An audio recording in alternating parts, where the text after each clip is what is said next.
You're now listening to Sound Talent Media. Check out more shows at soundtalentmedia.com.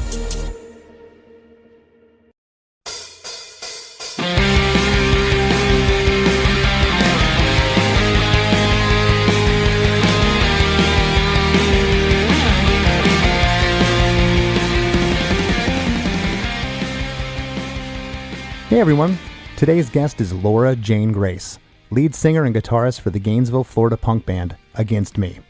I've known Laura and the rest of Against Me for around 20 years now, and they are absolutely wonderful people and amazing friends. Laura was kind enough to let me choose the song for today's podcast, and I went with White People for Peace, the lead single from their major label debut, New Wave. This is the first album that the band worked with producer Butch Vig, who also produced such groundbreaking records as Nirvana's Nevermind and the Smashing Pumpkins' Siamese Dream. Laura talks about the importance of having a producer like Butch on board and how that shaped not only this album but her career moving forward. I mentioned that this album was a true turning point in their career. Sonically, it was as if the band had finally arrived. It sounds every bit as passionate and aggressive as the band does live. Laura also shares a funny story about the time the president of Sire Records and industry legend Seymour Stein dropped by the studio and listened to this particular song, White People for Peace. For all this and more, stay tuned. Hey, have you heard? Krista makes a podcast. Hey, have you heard? Krista makes a podcast. Hey, have you heard? Krista makes a podcast. Hey, have you heard? Krista makes a podcast. This particular track, White People for Peace, was this written specifically for New Wave, or was this something you had written prior? This was written specifically for New Wave. And I think that real quick, to set the scene, it bears mentioning, or it's worth mentioning, that this was at a unique point of intersection between the two of our lives. In that at the time that this was written, it was written in 2006.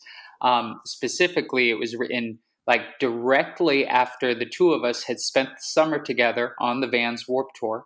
Correct. And that at the same time, also, we both shared an A&R person in Craig Aronson, and we were both on the same label at that time. But so this was like, we had already signed the deal with Sire Warner, and we had already been working, like getting ready for the record, and it was already decided, like we knew we were going to be making the record with Butch Vig, and we were already pretty deep into the process. And it was like directly after the Warped Tour. I think we were doing Reading and Leeds that summer. And we were over in the UK. And I remember specifically like the morning I wrote it and everything. Like we were in the UK. We had a couple days before we were going to do some festival shows and stuff. And we were doing pre-productions in like some rehearsal spaces there in London. We were staying at a Drury, D-R-U-R-Y. The Dreary Inn. Yeah, in Islington. And I was being pushed, like, Butch was like, just keep writing, writes, like, and giving me direction of something to write. And I woke up one morning, I, got a coffee, walk around Islington. There was like a little market around the corner, like a farmer's market type vibe. Went back to the hotel room, sat down, and just like, came up with the song, just straight up in one flash, came up with it. We had rehearsals that afternoon, went in, showed everyone the song, and it was like born immediately. And it, it never strayed too far from its initial incarnation, other than James coming up with the guitar riff lead that is in the intro and re-intros. Interesting. Okay. So you're over there rehearsing, and the song, it sounds like it was written relatively quickly. Do you remember if the music was written first, or did you have the lyrics like in a notebook, or was everything kind of born at once?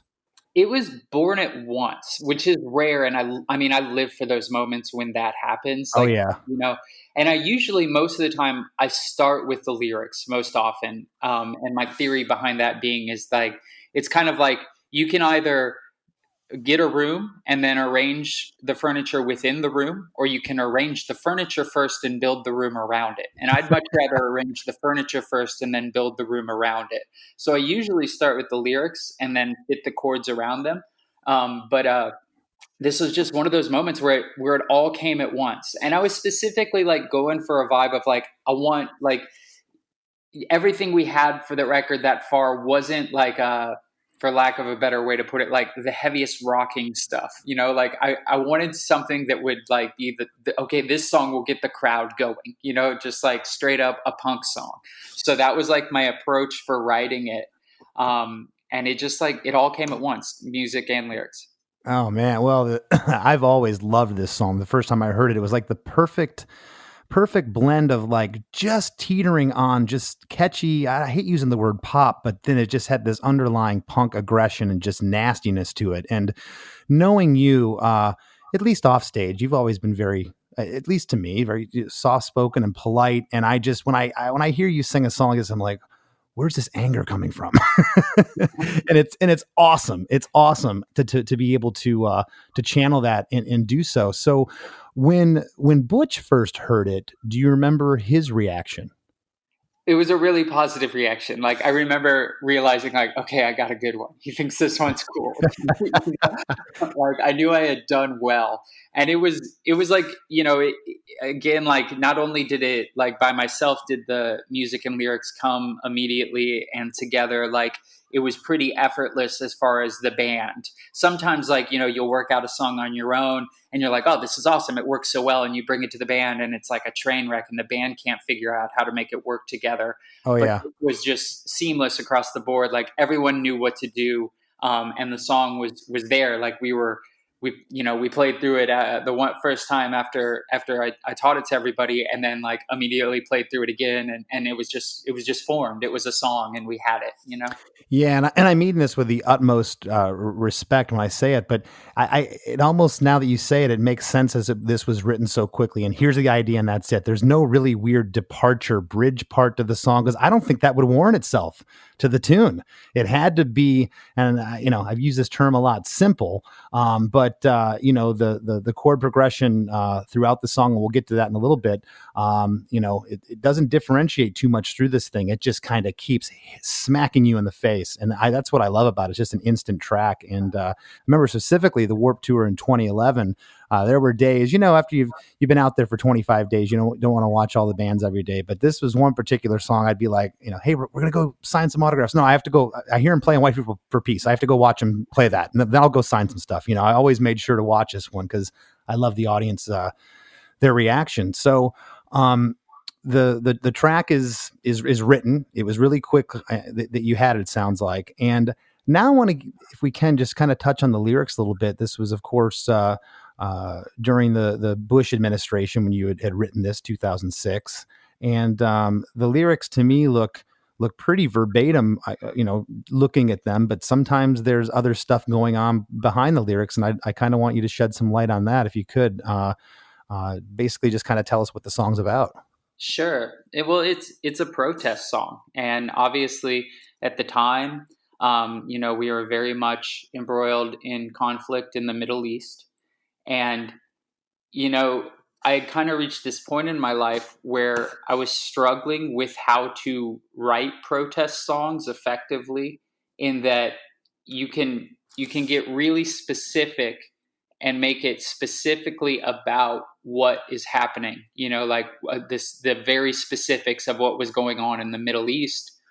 Or you can look at it in the bigger picture of just like, a protest song against violence in general, against armed occupation in general, against militarism in general, and I guess that's where the frustration in the song kind of doubles down on itself, is that it's not only anger and frustration and heartbreak over the injustices that were happening in the Middle East. It's the frustration over it just being so fucking cliche that it's like, everyone just knows that these are the things that happen in a war, and that it's like, that the politicians are always like, oh, there's nothing we can do about it, and that it's just like all so predictable in a way that you can map it all out from start to finish of the way it's going to go. And then people will still act like it was unavoidable or necessary, or that it serves some greater good, when it never does. And it's just history repeating itself over and over and over and over again,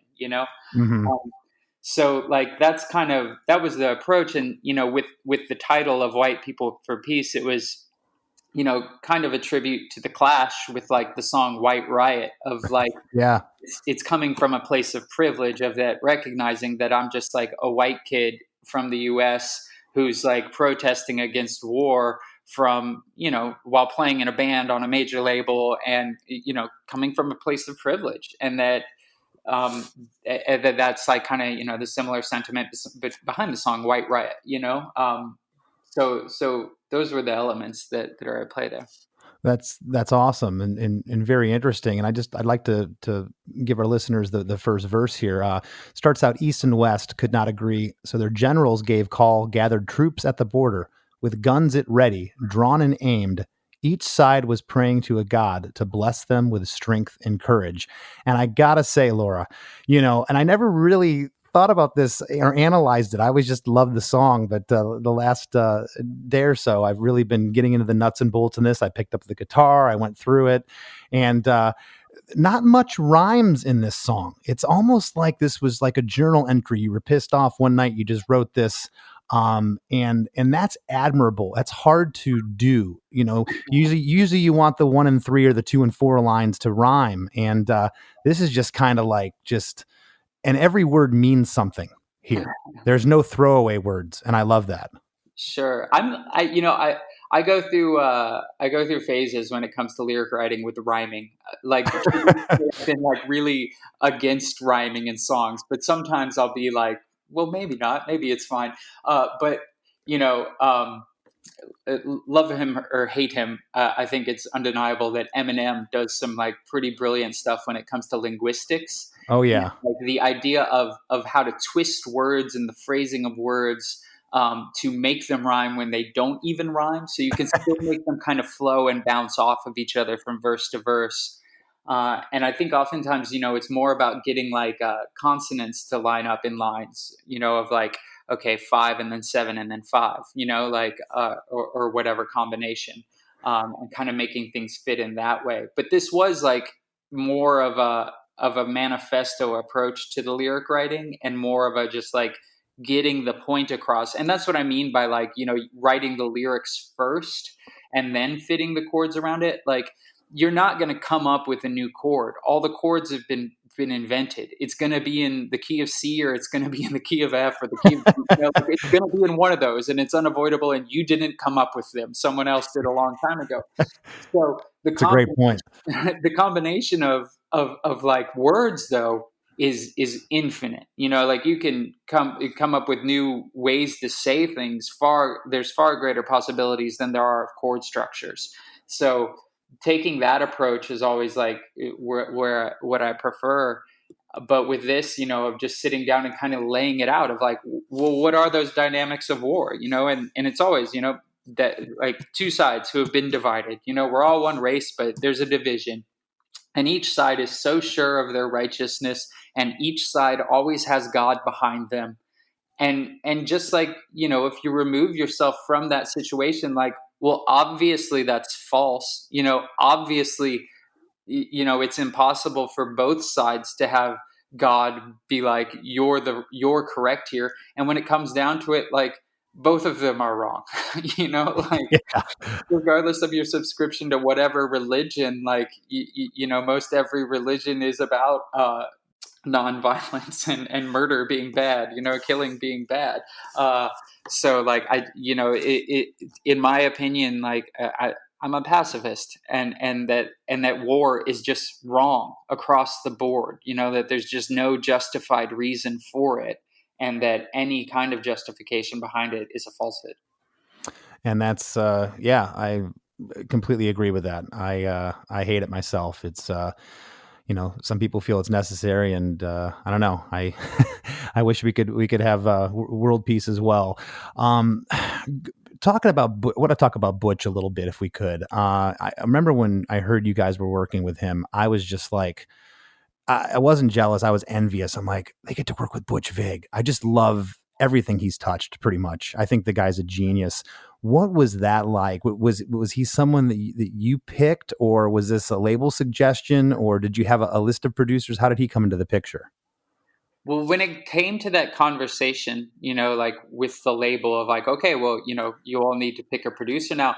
when it came down to it, like we were all still pretty green when it came to working with producers or knowing how to approach working in a studio even, like really our first real experience with a producer had been the record prior to it with Jay Robbins, Right. and that was like the first real time we had worked with a producer. And every other record we had made had been kind of more of a DIY level, of a DIY approach, and just like working with an engineer, and you go in and not knowing how to get what we heard in our head out into the record. And even that being said, like, and Jay was great. It was a great experience, but like that wasn't really in depth with songwriting. It was more just like, he was really great with helping us try to get the performance out of us and working with like getting the tones we wanted out of amps and drums and stuff like that. But it was, it was more of a limited time frame too, in that the previous record, To New Wave, Searching for a Form of Clarity, was recorded and mixed in a month, whereas New Wave was recorded and mixed in 3 months. And then there was like, months of pre-production before that. So this was both the first time we had done pre-production and the first time we had spent that much time in a studio, and really just like the most in-depth we had gone into it, and the most I had worked really like side by side with the producer, specifically focusing on songwriting. But so when it came up to that point of like, the A&R person, Craig, being like, okay, well, we need to pick a producer, there was a lot of the real like pie in the sky, cliche, like obvious choices of producers of like, of course you dream of working with them, but realistically you're like, that's not going to happen. They're like, Rick Rubin, you should make a record with Rick Rubin.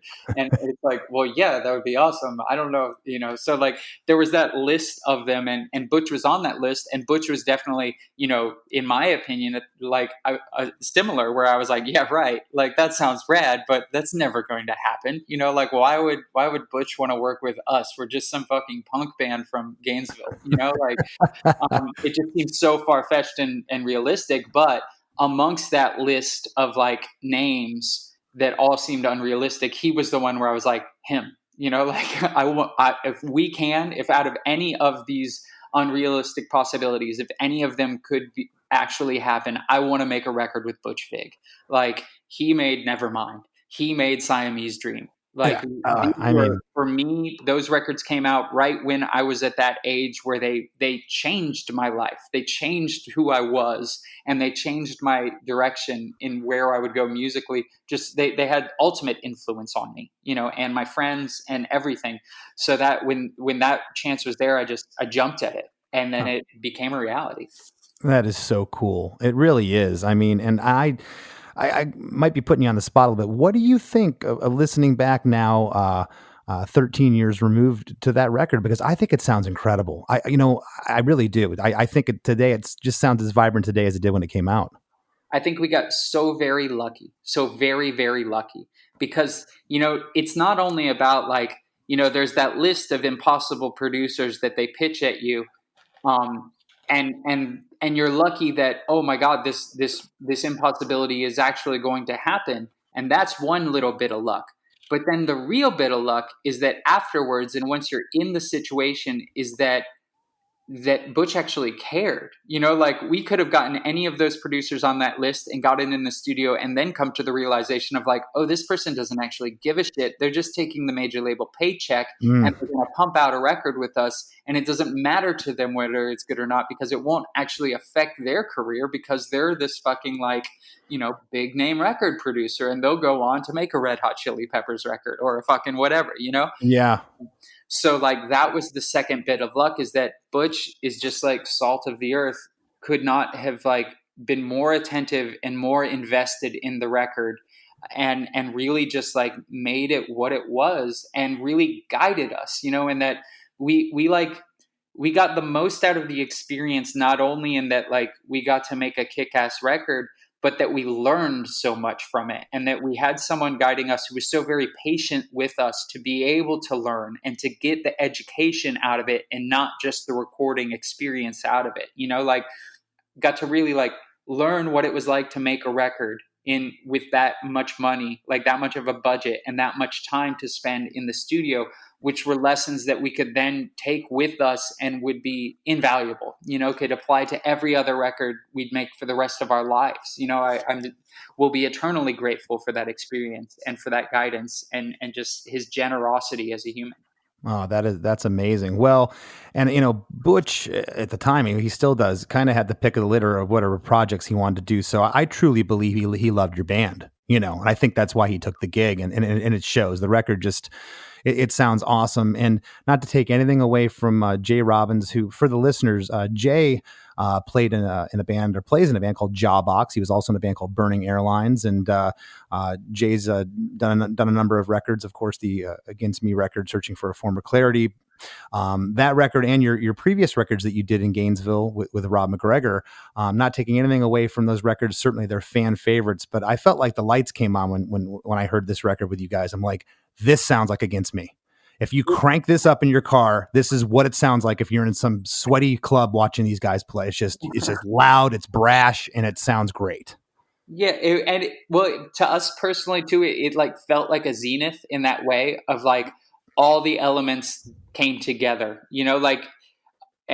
where we had worked so hard for so long to make it fully realized, and then it happened, okay, we got it right, like we got it exactly how we wanted to get it, and it was the best, absolute best we could do. There was no like, damn, if only that would have been a little different, and anything that happened afterwards, it doesn't matter. It didn't matter to us really, as far as like sales or fucking bullshit like that, whatever, that wasn't what we were going for anyway. I'm forever grateful for the experience. Yeah, and it's one of those things. There's especially a punk band, and I know you guys wrestled with this of the selling out thing, and by 2006, 2007, that was kind of going to the wayside. But certainly, being a political punk band, you had those thoughts. But I think this was a pivotal point in your career that just took you to the next level. I think it's, I'm not saying you guys wouldn't be here today, but I think that you're still relevant and still out there due in part to this record. It was a turning point in your career, and it sounds amazing. Want to get into the pre-chorus now, which is kind of my favorite part of the song. It's just those drum hits, dun dun dun dun. It's just so cool. And it was in his name, artillery lit the sky on fire. The people sang protest songs, try to stop the soldiers' gun. It was in his name, artillery lit the sky on fire. The people sang songs to try and stop the soldier's gun. And then we go into chorus 1. Protest songs in response to military aggression, protest songs to try and stop the soldier's gun, but the battle raged on. Two things. The pre-chorus, you have stop the soldier's gun, and that's also a lyric in the chorus. If I ever did that in one of my songs, I'd be like, I have to change that. I can't have the same word in the pre-chorus as the chorus. Do you remember ever thinking that? No, that's the first time I've even noticed that. Something that usually I'd be like, I'd be similar. I'd be like, oh, I can't do that. I can't. But I love it. It's great. I just don't know if I could have done it and pulled it off with conviction. Yeah, dang, that's the first time I really noticed that. I think maybe it slipped by for me just because the phrasing is different, and sure, it's totally different. Yeah, dang. I stumped Laura just now. That's awesome. No, I love that, and again, I didn't really notice it until I was breaking it down, and I really try to get into the songs when I do the show. I try to really live it in a sense and get in there. And I was looking at this like, wait a second, but it's you're totally right. It's sung with different melody, different everything, and it just works. Here in the chorus is something you alluded to a moment ago about that rhyming thing. Aggression, military aggression. So then the next line, protest songs to try and stop the soldier's gun. Aggression, gun, the battle raged on. And none of those words really rhyme, but you kind of make them rhyme, if that makes sense. It's like aggression, soldier. Yeah. Aggression. It kind of does in a way. Soldier's gun, aggression. It's 3 consonants. Soldier's gun, aggression. Like that way in my head, it rhymes and it works. It works for me too. It's great. The first chorus is the two lines, and it goes to but the battle raged on, and then we have a reintro, and the reintro is only one measure. It's a James guitar lick that happens, and it's the same chords as the chorus. It didn't need to change. Why mess with it?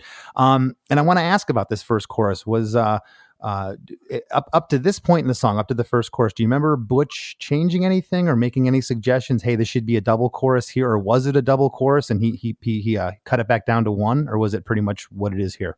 I guess, now that you mention it, the intros, reintros, and chorus links and stuff like that were things that changed from the original, like what I came up with sitting in the hotel room, where I'm gonna if I can remember correctly, like I'm gonna say that I probably wrote an intro, wrote the verse, wrote the chorus that went through once. You know what? I'm gonna say that it probably didn't even go to the chorus the first time when I wrote it. I'm gonna say it went intro, verse, second verse, then the chorus when I first wrote it, and that was like one of the most like eye-opening moments of being produced that also I should add in that like when we went to pre-production that day in Islington in London or whatever, that Butch was there with us. Like he was in the room when I first showed the band the song. Like cool.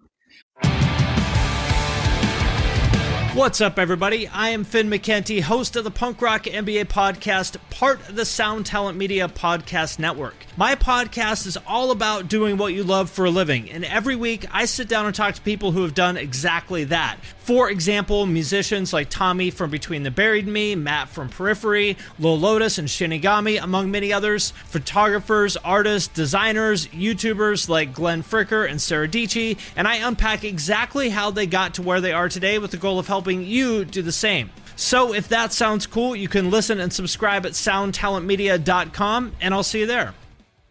So, but and there's, to jump back, I don't know, I've mentioned Rick Rubin twice, but there's, I don't know if you've ever seen the Dixie Chicks documentary. I haven't.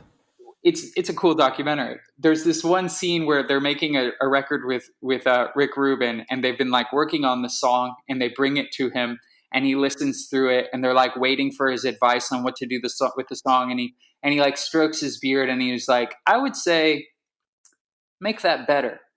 And they're like, oh yeah, oh duh, yeah, totally. We need to make it better. But like that was like it's like one of these obvious things that I didn't realize of like what producing actually is, and it's so simplistic. Of like, Butch would look at a song and he'd look at like with this song and he'd be like, that part's really cool. Do it again. Like just double the chorus, or like do the intro's really neat. Do it again after the first chorus, like of doubling the parts that were really good. And if there were parts that felt a little too long or a little too long winded, do that less.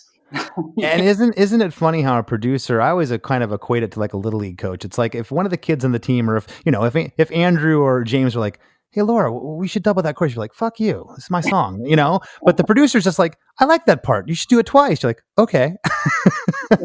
and it takes the sting out of it though, and it makes you realize, I learned very on with producers, what was fascinating to me was that they didn't have the vested interest from the heart that we have. We're so attached. We get that thing called demoitis to a song, and we're like, how dare you change my art?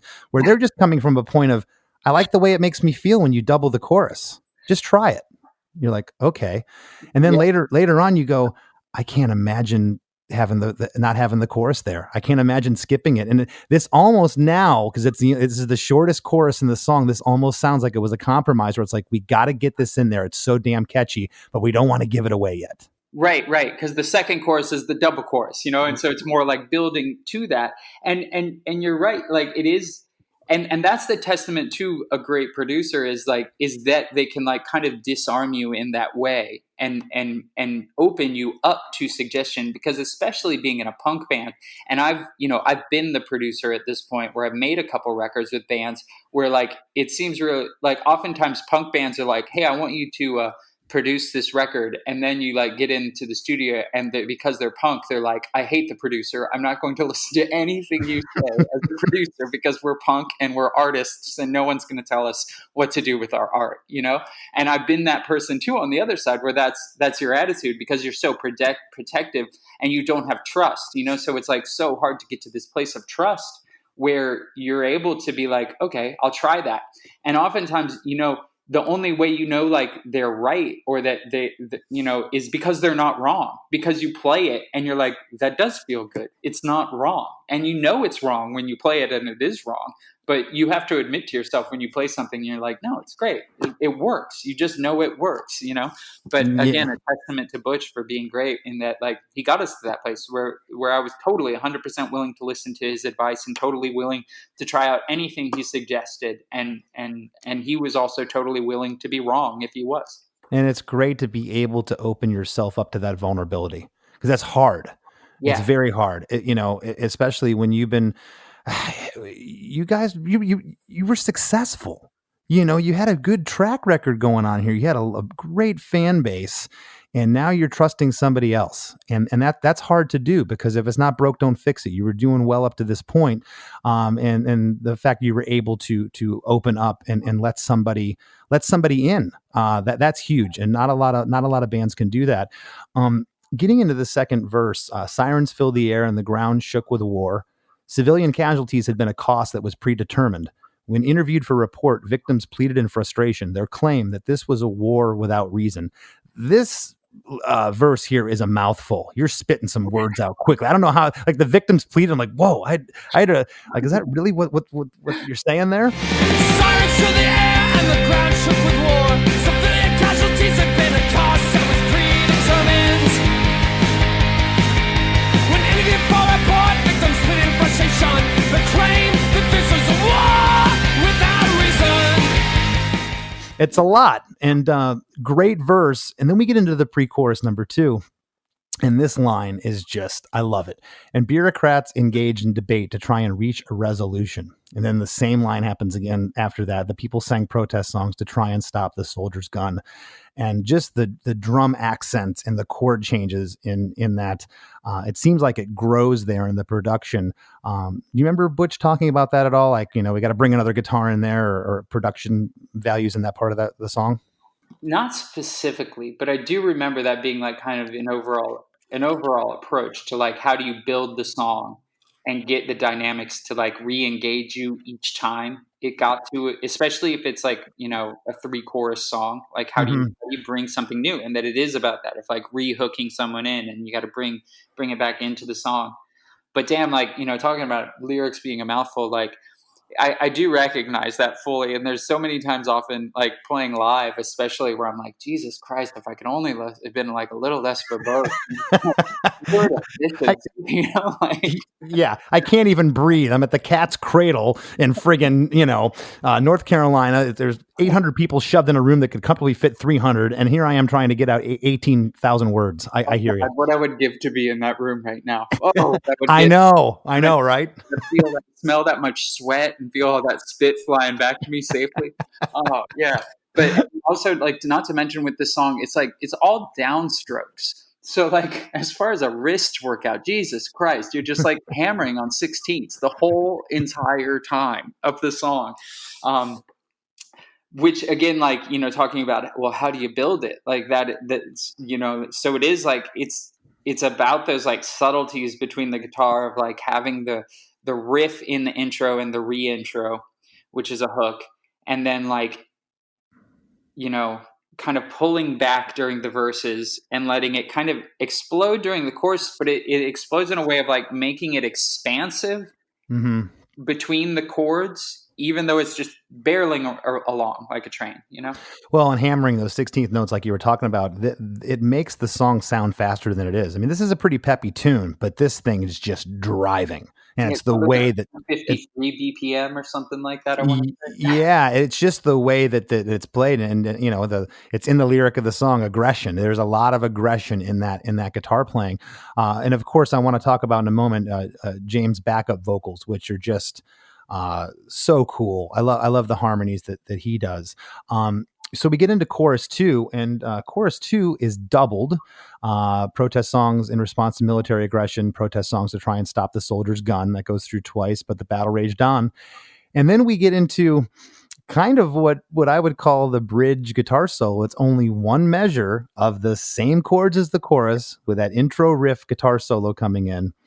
And then we're into the pre-chorus number 3, which this pre-chorus in this song is almost like the other chorus by this point now.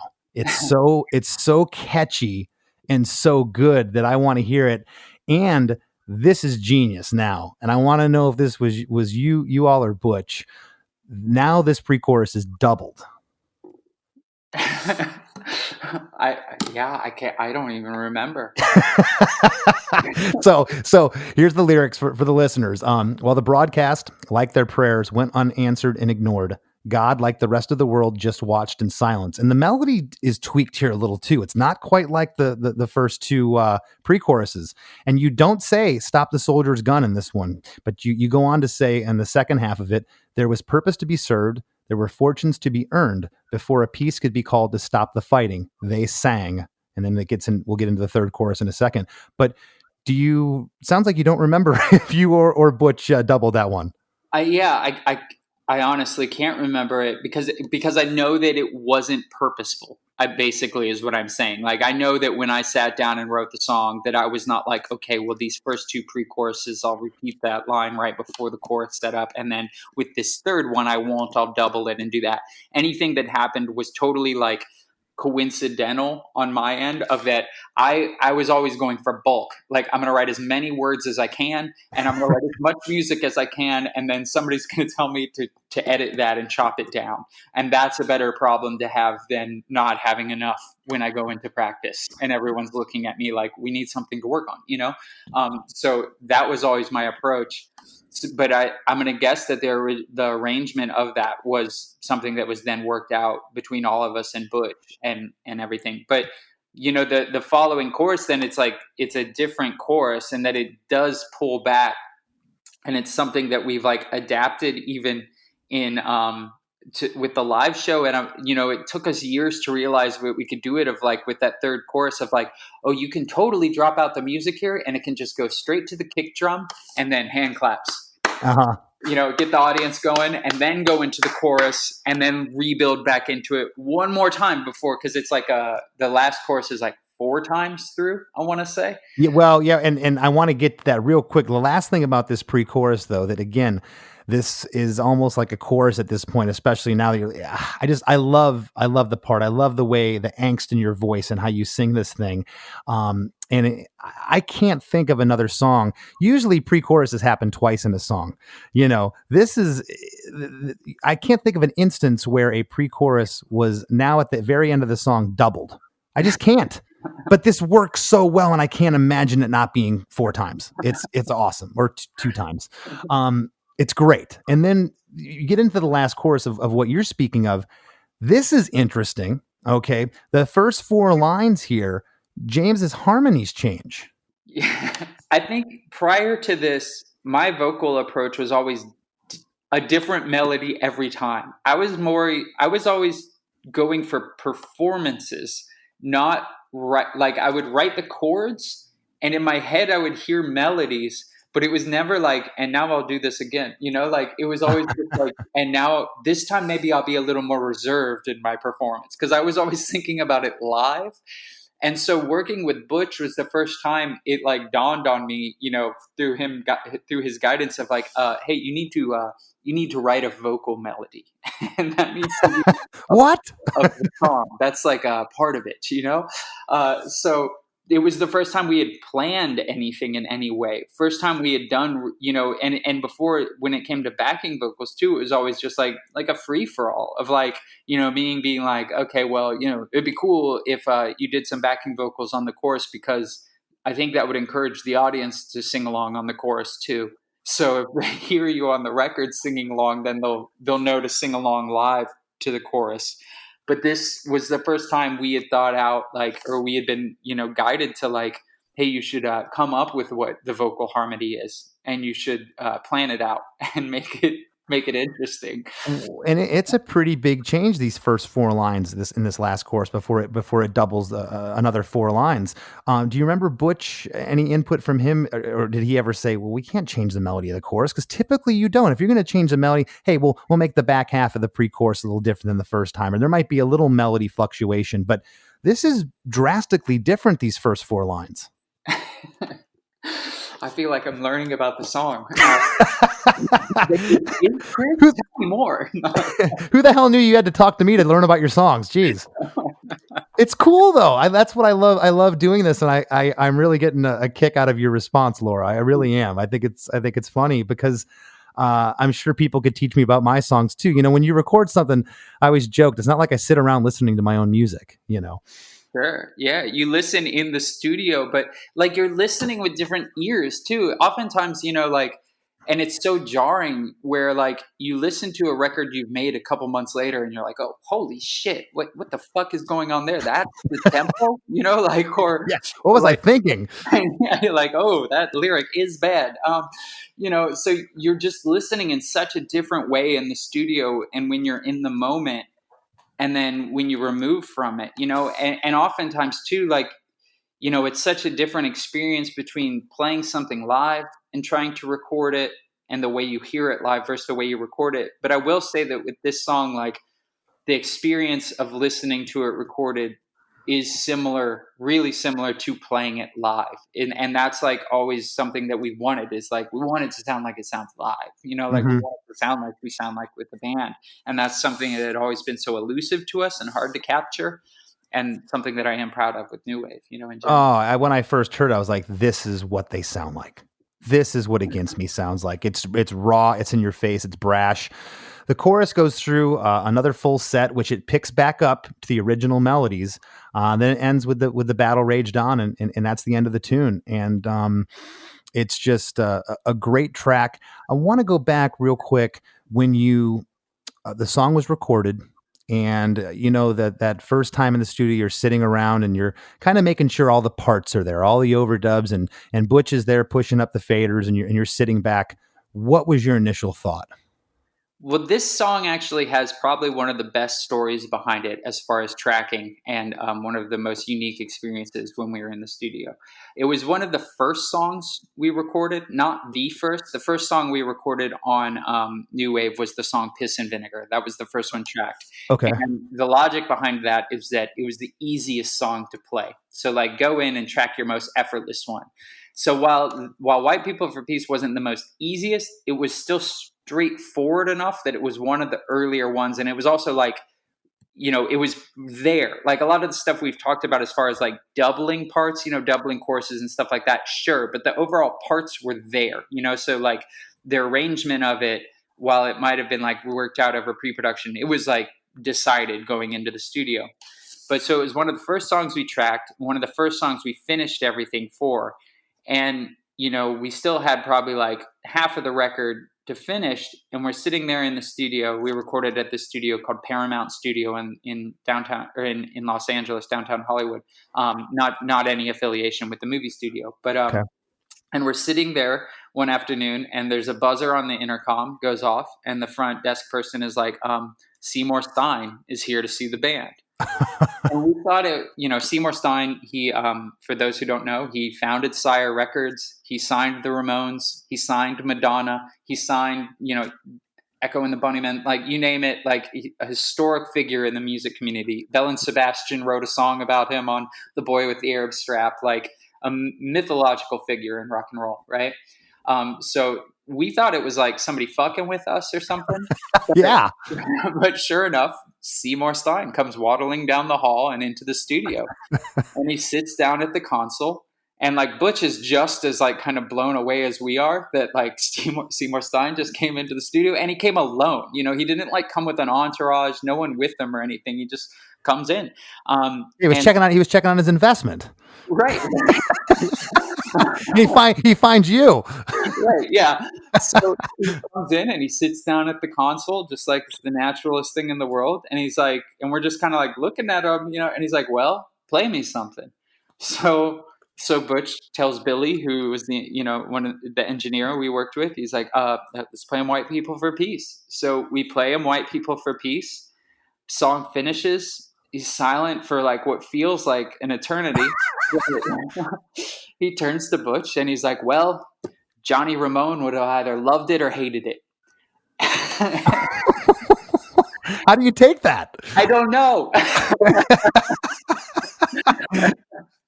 And then he stands up, asks us if we want any pictures. We take a couple pictures with him. He talks about his jacket. He had like this members only jacket on. And how he got it at like a strip mall in South Florida. And so I kind of got a good deal on it.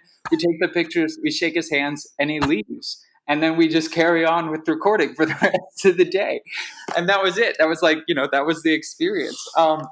But like, yes, like it was a compliment ultimately. I think, the Johnny Ramone would have hated it. Part of it was that, Johnny Ramone was fairly right wing when it comes down to it. So it's a protest song. And I think that Seymour recognized that. But that Seymour was also saying that, well, it's great. It's very punk. And that, again, the 16ths and the downstrokes, that maybe Johnny Ramone would have loved that part of it. Oh, geez. Thank you for sharing that. That was really funny and really cool. Wow. I don't even know how we could follow up something after that. So I'm just going to say, we're coming to a close here. I want to thank you again so much for taking the time. And if you'd like to leave our listeners with anything Laura Jane Grace Against Me related, spill it out now. Well, I would say that, Chris, as I mentioned to you when we were setting up, I recorded a solo record, and I'll send you a copy of this solo record that it's coming out on October 1st as a surprise release for people.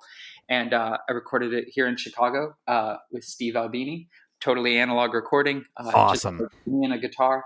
And I do have that coming out. That's coming out on polyvinyl on October 1st. So please excuse the blatant self-promotion. But since I love it. No, promote away. But I'll send you a copy. I'd love for you to check it out. I would love to check it out. And if you'd like to anybody to find you online, can you tell them where to find you online? On all my socials, I'm just at Laura Jane Grace. Well, there you have it. Thank you for breaking this song down and letting me educate you about your song. Right on. It was a pleasure talking with you. I miss you. I feel like I've seen you at least in passing every summer for like the last 15 years. And it's heartbreaking to me to not run into you this summer. I know. The last time I saw you was about this time at Riot Fest last September. Fuck, yeah. That was the last time. So I hope to see you sooner and later, and all the best to you. Thank you. Right on. Take care, Chris. The number you have reached is 100.7 WMMS. It wasn't just a radio station, it was a lifestyle. Cleveland is a rock and roll city for sure. Get down! The Wrath of the Buzzard. WMMS. Cleveland. The rise and fall of one of the most iconic radio stations in America. Profiles, The Wrath of the Buzzard, PROH Files. Subscribe now wherever you get podcasts. As we near the end of the show, here's a band you might not know. Welcome to this week's Band You Might Not Know. If you'd like your band to be considered for Chris DeMakes a Podcast, all you have to do is submit your song and bio to bandyoumightnotknow@gmail.com. This week's featured band is Till Morning from Chicago, Illinois. I describe these guys as melodic, upbeat, and punky with honest and introspective lyrics. I really like their sound. The band consists of Devin Parker on guitar and vocals, Patrick Parker on guitar and vocals, and Mickey Molinari on the drums. You can find them on Instagram and Facebook at till_morning_band. Here's a snippet of their song, Okay.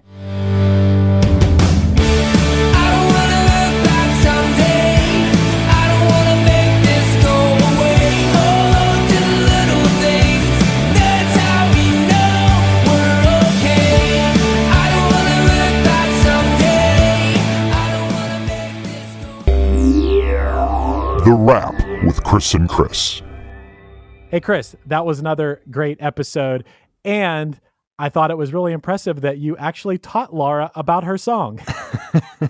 It's I kind of touched on it a little bit. It's interesting to look at a song as an outsider and analyze it because like I had told her, we don't sit around as artists and listen to our stuff years later, unless it's for reference of, hey, I have to learn this song I haven't played in 10 years for a show or something. You just, you record it, you purge it, and and you move on to the next project. So when you're able to analyze somebody else's song and bring it to them, I mean, she was just kind of floored at points. Like, I never thought about that. That's really cool though. And I think it's cool to hear your own music through somebody else's ears, if you know what I mean by that.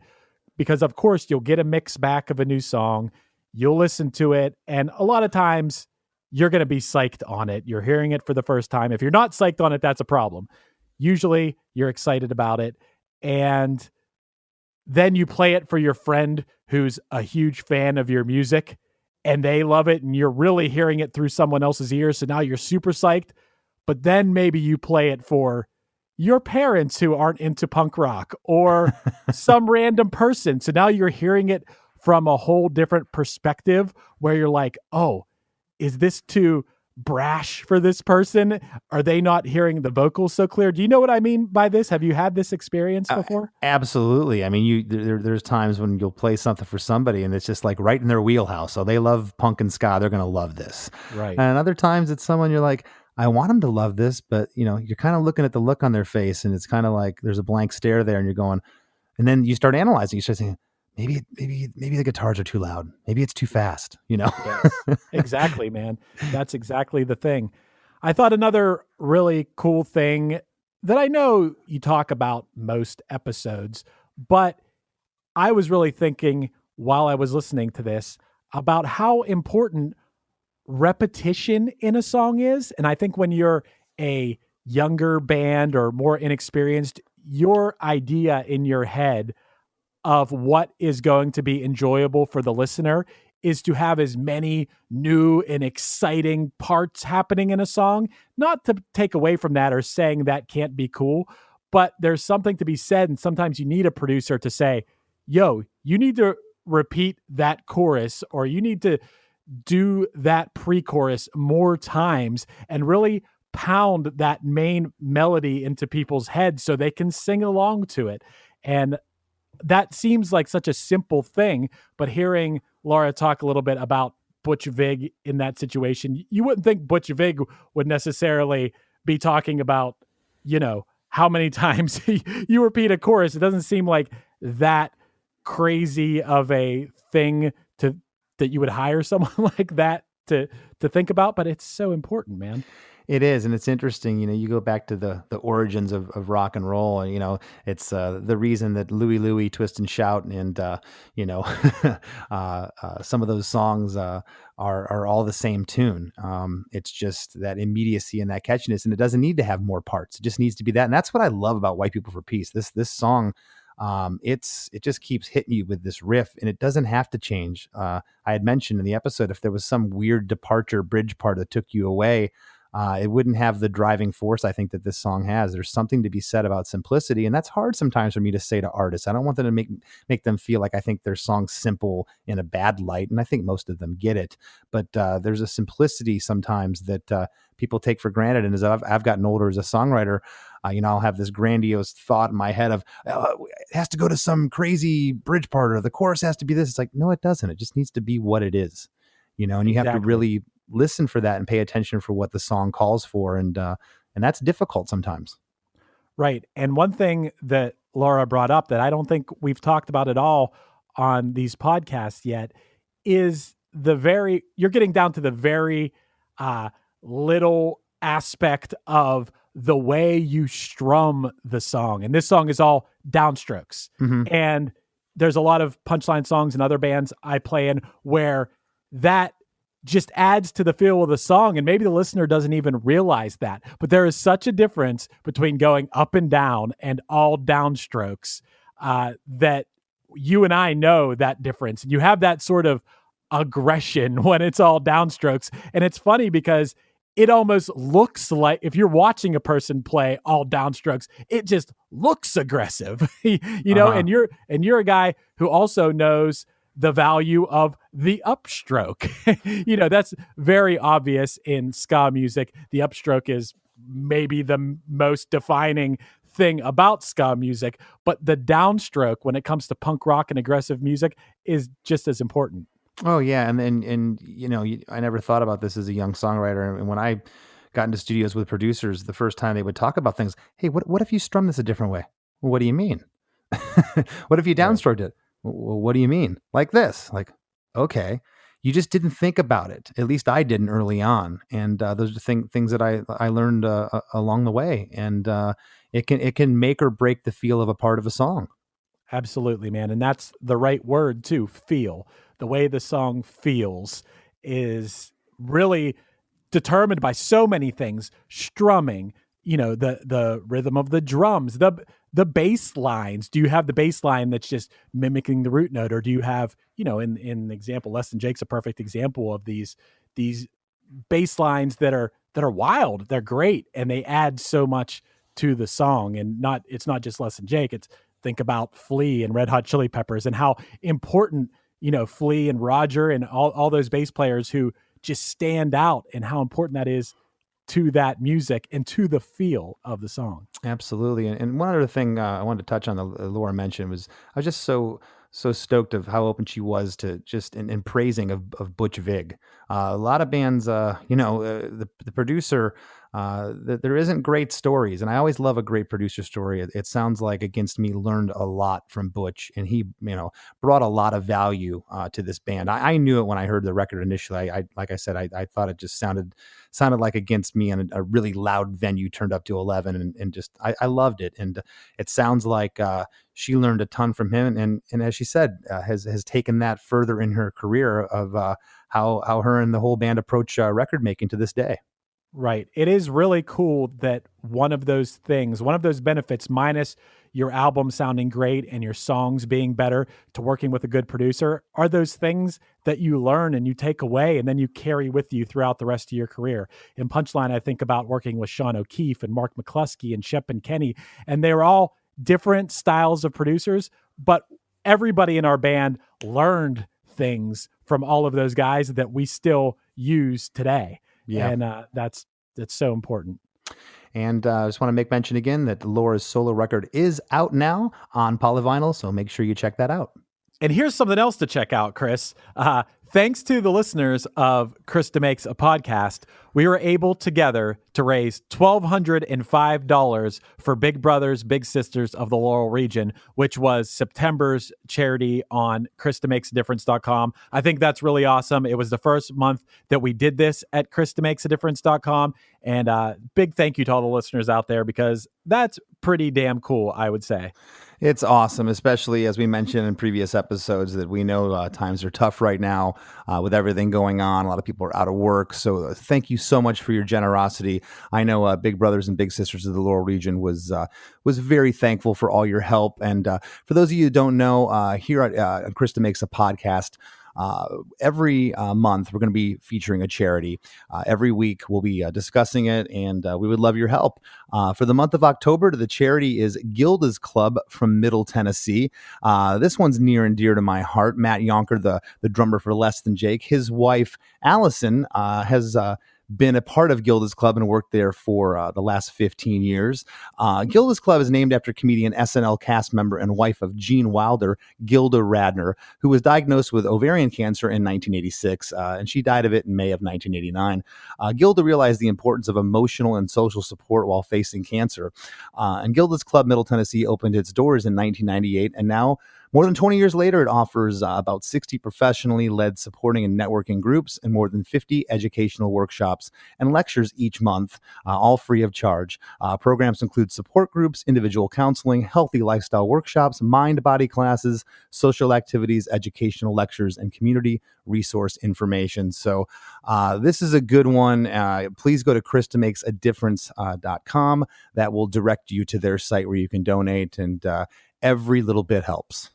Yeah, and absolutely, man. And there's not a person listening to this, I can guarantee you that, who hasn't in one way or another, whether it was themselves or a friend or a family member, dealt with cancer in one way or another. And this is a unique way of dealing with it, because the emotional toll that cancer takes on you is maybe something that's thought of secondary to the actual medical procedures and treatments that go along with it. But what the toll it takes on your mental well-being, is something that can't be understated. So I thought when I read about Gilda's Club, I thought this was a really awesome charity. So I'm really excited that this is October's Chris DeMakes a Difference.com charity.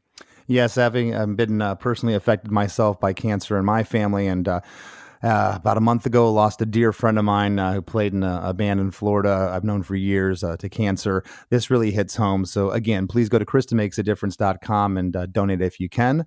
And super excited just for everything that's been going on lately. I want to thank, again, all the listeners out there for all your support. I know Chris Afalios keeps harping on it. Please leave us a review on iTunes. We like reviews. We like to hear from you. And if you haven't already, please join the Chris DeMakes a Podcast Facebook group.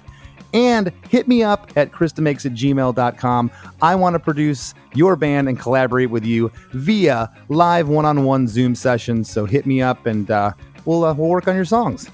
Absolutely, man. And hey, I got to say one more thing. If you're listening to this when this episode comes out, I mean, you might be listening to this years later and you might be like, oh, yeah, I know about that. But if you're listening to this when it comes out, Less Than Jake just released a new song, man. It's called Lie to Me. It's from the new album Silver Linings. The song is amazing. I'm supposed to keep this on the DL, but I've maybe heard a few more tracks from the album. And I will say that this may be the best Less Than Jake album. And I'm not just saying that because I produce Chris from Less Than Jake's podcast. I actually think that as a fan who's been a fan from the 90s. So that's pretty cool, man. Well, thank you, Chris. Yes, we're very excited about it. Silver Linings will be out officially December 11th, 2020.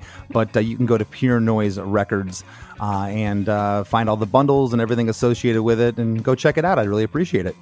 Hell yeah. And again, thanks each and every one of you, and we'll see you next week.